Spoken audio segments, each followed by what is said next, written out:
The more nations launch satellites into space, the more crowded the orbit layers become, especially in the burgeoning low Earth orbit. NASA has a Space Environment Sustainability Advisory Board to help guide policy for an area of space that's starting to look like the Beltway at rush hour. The board has defined the problem in terms of 5 challenges, and here with more, the Associate Administrator for NASA's Office of Technology, Policy, and Strategy, Charity Weeden, joins me in studio. Ms. Weeden, good to have you with us. Hi, how are you doing? All right, good to have you in here. And let's begin with a definition here. What is sustainability in space to begin with? That's a really important question to ask, so we're all on the same page. In layman's terms, it means what we do today, make sure it doesn't negatively impact what we do tomorrow and those opportunities. When it comes to space, make sure our activities are responsible in orbit so that we can continue to use space for all the benefits we get from it and future generations can use it as well. And let me just ask a technical question before we get into the broader policy issue. Lots of companies are launching space items, small satellites maybe, in fleets of them, sometimes clouds of them, for various purposes of Earth observation or communications. When they do that, what is required of them? Can they just say, Tuesday I'm going to launch, and then Tuesday afternoon the belly of the mothership is going to open and these things are going to get ejected? Is there any rules of the road now for, well, you can do it at 3 a.m., but you can't do it at 3:15 because you'll be too close to the last week's satellites? Well, private operators do need a license from the government. And this comes back to an international treaty called the Outer Space Treaty, where every nation is responsible and liable for private and citizens and their actions in orbit. So in the United States, that means your activity in space needs to be licensed. And there's several license authorities in the United States. NASA's not one of them, but there's the FCC, there's NOAA, there's FAA, to name a few. Some satellite companies would have to go through those license authorities first. But is there a protocol for making sure that when they are released into the low Earth orbit, that they are done in a way that they won't crash into something that might be orbiting by 2 minutes later? Right. So in that license process, there are questions asked about their debris mitigation plans. The FAA has some of that. FCC certainly has the requirement to show your debris mitigation plan. So that's part of the license process, but it's not 100% clear the entire world is using the same rules, and that's where we are right now. Space is congested. We're not quite sure where everything in orbit is, especially the small stuff, and we're not quite sure what other actors are doing in orbit. And that can create havoc when you're trying to get good science done, inspire new generations to look towards the space environment. And so it's important to have common rules, like you said, to have that authority and supervision and make sure we keep the space environment clean. And 2 other questions then. Do we have a sense of the order of magnitude of quantity of satellites in low Earth orbit at this point? Well, we certainly have a good understanding of the number of satellites in orbit. It's on the order of 5,000 or so right now. The problem is we don't necessarily know exactly where all the small pieces of debris are. And we've modeled upwards of 500,000 or more pieces of small debris that we can't even track. And that could be really devastating for a mission. So that's the essence of the issue, is if you can't maneuver out of the way of debris, then we have more debris getting generated. By the destruction of satellites that run into debris. Right. In low Earth orbit, satellites are really going fast. And you talked about the highways and the Beltway. That's a great analogy because there are orbital highways, common orbits that we use for Earth observation or communications. And so those are getting crowded as well. And debris-generating events, they could really create havoc. If you can imagine on the Beltway, a bunch of cars, crashing into each other, what that Sure. jam would look like. And are there other effects of this crowding? Could it be not just debris and crashing situations, but is there RF interference or some degradation that could happen in what the satellites are doing if they come too close? Is that a possibility also? So in the license process, the RF interference issue is dealt with by the FCC.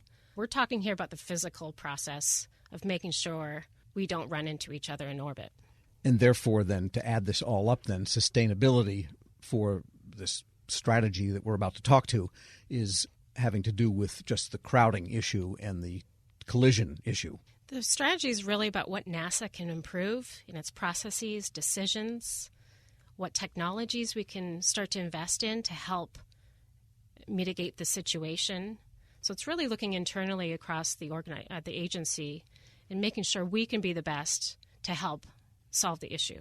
We're speaking with Charity Weeden. She's Associate Administrator for the Office of Technology, Policy, and Strategy at NASA. And so the strategy has laid out the strategy for sustainability. I guess it's one of a series you'll be doing. The first one dealing with low Earth orbit. That sounds like the most critical. Correct. Yes, the most immediate issues right now are the inability to track the small debris, to create a sustainable space environment in the low Earth orbit, which is getting very crowded. But also there are other regions we need to start thinking about, like the cislunar environment. We're going back to the moon. And it's not necessarily the same situation around the moon as it is here around Earth when it comes to mitigating debris. So we need to start thinking about that as well.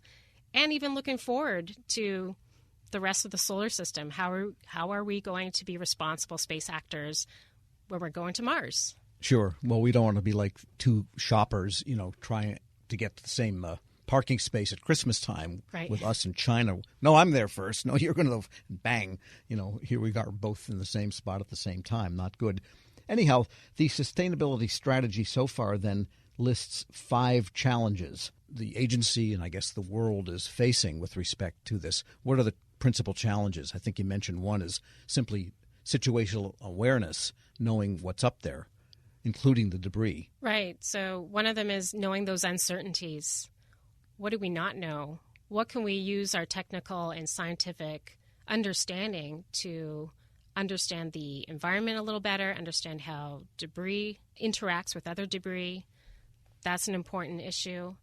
So is making sure that NASA is organized for success. We have a lot of stakeholders across NASA that do something to do with space debris, and we need to integrate that a little better. And so part of the strategy is to organize for success and have that integration and collaboration across the agency and hire a director of space sustainability to champion that.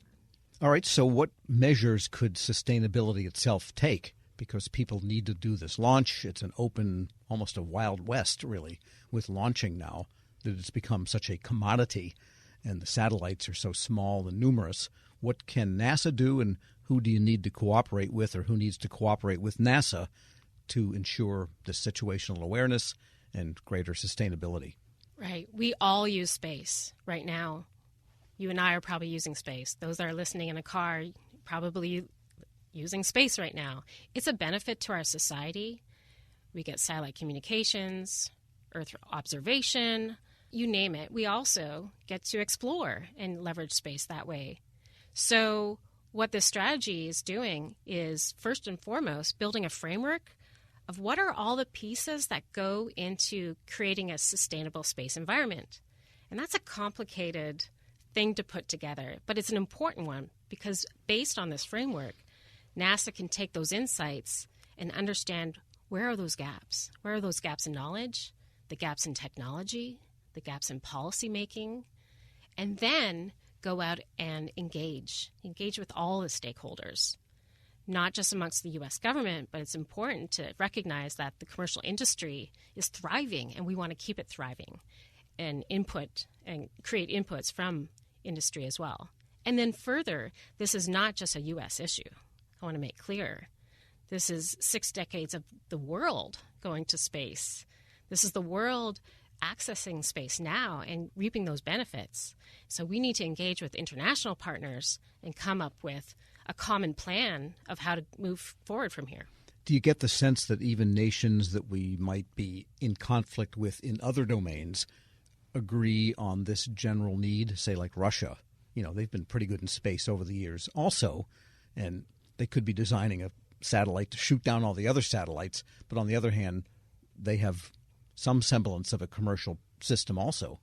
Right. This is the back and forth of making sure we all get to use space in a peaceful manner And here I'd point you to the United Nations Committee on the Peaceful Uses of Outer Space.